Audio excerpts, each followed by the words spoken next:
তারা অনেকক্ষণ কথা বলছে, বলার পরে ছেলেটা মানে চুপ হয়ে গেছে, এখন আমার সাথে আর কথা বলতেছে না। পরে আমার ছেলেটা প্রস্তাব দিচ্ছে, আমি বাড়িতে যাওয়ার জন্য রওনা হয়েছি। সন্ধ্যা পর্যন্ত আমার পার্লারে বসায় রাখছে, তারা ছাড়তেছে না, জোর করে সন্ধ্যা পর্যন্ত রেখে দিচ্ছে। দেওয়ার পরে তাদের বাড়িতে নিচে, মানে আমি তার চিনি না, সে মোটরসাইকেল দিয়ে টান দিয়ে ওইখানে নিয়ে গেছে। আমি বলছি এখানে নিয়ে আসছেন কেন? নিয়ে আসলো কে? নয়ন।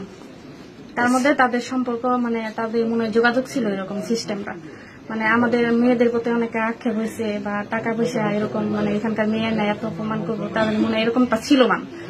পার্লার নামে দেখা ব্যবসা মনে হয় এরকম, মানে শুরু করে দিচ্ছে, ব্ল্যাকমেল করা শুরু করে দিচ্ছে। এর আগে আরো মেয়েরা আসছিল, আসার পর তাদের সাথে এরকম তারা প্রতিনিধিত্ব চলেছে। হ্যাঁ, আমারে দিয়ে আমার এইগুলা মানে অন্যায়গুলা করেছে, অথচ আমি এগুলোতে কোনো কিছুই না, কোনো জড়িত না। ছেলেটা আমার নিয়ে গেছে, ছেলেটা আমাকে এইভাবে প্রস্তাব দিছে, দেওয়ার পরে আমার টাকা পয়সা যা আছে। ছেলেটা তোমাকে প্রস্তাব দিছে, আগে যে সমস্ত মেয়েরা এখানে কাজ করছে তারা এখানে এই কাজগুলোই করতো, বিউটি পার্লারের আড়ালে তারা অনৈতিক ফান্ডে ফেলাইয়া, মানে একটা মেয়ে মানুষ বলে কথা পরে নিয়ে গেছে। নিয়ে যাওয়ার পরে এখন বলতেছে এরকম সেরকম যে আমার থাকতে হবে, তাহলে এত রাত্রে যাবো কই, তুমি তো পার্লার থেকে বের হয়ে পড়ছো, বাইরে এলাও করবো না।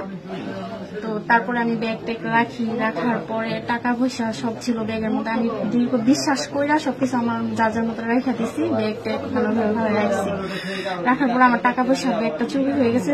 চুরি হওয়ার পর আমি দেখছি, পরে আমার মানে তখন সন্দেহ হয়েছে যে তাদের প্ল্যান, তাদের বাসার থেকে এরকম প্ল্যান করতেছে যে আমাকে একটা কিছু করবে। এর মধ্যে ভালো কয়েকজন ভাই যায় আমাকে মানে বলে যে তোমার সাথে কি তুমি অবৈধ সম্পর্ক, মানে একটা মেয়ে মানুষ একটা ছেলে মানুষ একটা বাড়িতে গেছে, তারা এটা ভাবতেই পারে, কিন্তু আসলে ওইরকম কোনো সিচুয়েশন ছিল না।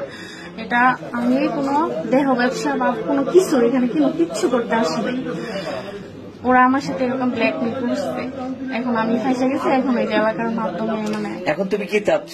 এখন আমি সূক্ষ্ম বিচার চাচ্ছি যে তারা আমার সাথে, আমি তাদের সাথে কোনো অন্যায় করি নাই, তারা আমার সাথে অন্যায়টা কেন করলো, আমার টাকা পয়সা আর এত মানুষের সামনে কেন নিয়ে আসলো। আমি এটার বিচার চাচ্ছি, ছেলের বিচার। ওই ছেলেকে বিয়ে করবো তুমি? উনি ভালোবাসার নাম বইলাই করছে, এখন যদি উনি বিয়ে করতে চায় অবশ্যই আমি বিয়ে করবো, কারণ আমার মনে সাদা মনে কোনো বাধা নাই। আমি এখানে কোনো করতে, তুমি তোর সাথে সম্পর্ক করেই আসছো, মানে উনার তো উনি তো আগে আমার রাইখা টাকা পয়সা নিয়ে পালাই গেছে। উনার ধারণা ছিল এরকম, মানে উনি আমার একটা সিচুয়েশনের মধ্যে ফেলাবো আর কি, এরকম টাকা পয়সা নিয়ে। হয়তো ভাইয়ের দুই, তুমি জানতে না যে তোমার সাথে এই ধরনের কাজ করবে, তুমি বিশ্বাসে আসছো? হ্যাঁ, আমি বিশ্বাসে আসছি যে ও তোমাকে ভালোবাসে, তোমার সাথে সম্পর্ক আছে, এই সব সম্পর্কের মূল্যায়ন করতেই আসছো, এটাই। কিন্তু তোমার সাথেও সেই সম্পর্কে মানে ওই সৎ ব্যবহার করছে, অসৎ ব্যবহার করছে। হ্যাঁ, অসৎ ব্যবহার, মানে ওনারা 3-4 জন মিলে আমার সাথে মানে থাকবো এই সেগুলো বলতেছে, আমি এগুলোতে রাজি হতে। এর মধ্যে 3-4 জন মিলে তোমার সাথে তোমাকে জোর করে করবে, এটা হলো ওদের প্ল্যান ছিল। এটা হলো ওদের প্ল্যান ছিল। এই 3-4 জনের মধ্যে কে কে ছিল? বাড়িওয়ালা রজব ছিল? বাড়িওয়ালা বিশেষ করে মহিলা, কারণ মহিলা অনেকক্ষণ পেছাল পাশে, আমি যার সাথে কথা বলি তার সাথে। আর ওনার একটা ছেলে আছে, আর ওনার একটা ভাইয়ের ছেলে আছে। ভাইয়ের ছেলে কিনা যায় না আমি শিওর, কিন্তু লম্বা করে একটা ছেলে উনি।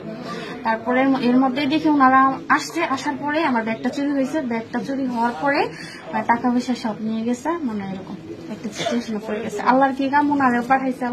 মানে আমি যে এরকম একটা সিচুয়েশনে, মানে হয়তো আমার ওইখানে আজকে মায়েরও ভালো হইতে পারতো, মানে ফ্যামিলি মিলা বা অনেক কিছু করতে পারতো। যদি তুমি ইচ্ছে তাদের কথা না শুনতে তো ওরা মেরে ফেলতো। হ্যাঁ, মেরে ফেলতো।